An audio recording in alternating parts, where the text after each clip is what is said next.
నీ పిల్లలను నేనే రక్షించెదను. యెషయా 49:25.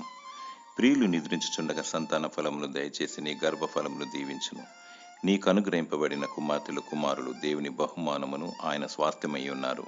వారు దేవుని సంబంధులు. వారిని జ్ఞానముతో దేవుని దయలో మనుషుల దయలో వర్ధిల్లున్నట్లు వేకువజామునే లేచి కన్నీరు కార్చి ప్రార్థిస్తూ ప్రభు సన్నిధిలో పెంచాలి.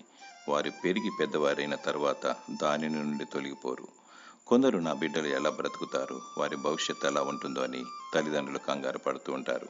వారిని వాక్యంలో పెంచితే చాలు. మరియు వారికి తెలివితేటలు, బుద్ధి, వివేచన, పరలోకపు జ్ఞానము దయచేయమని దేవునికి మొరపెట్టాలి. తల్లిదండ్రులైన మీరు కుటుంబంలో పిల్లల ఎదుట మాదిరికరంగా నడుచుకోవాలి. అధైర్యపడకము. నీ సంతానమును దేవుడి కాపాడును, భద్రపరచును, రక్షించును. దేవుని ప్రేమించి ఆయన ఆజ్ఞలను పాటిస్తే 1000 తరముల వరకు కరుణించువాడు ఆయనే. దేవుడు తన వాగ్దానాన్ని నీ పట్ల నెరవేర్చునుగాక. ఆమేన్.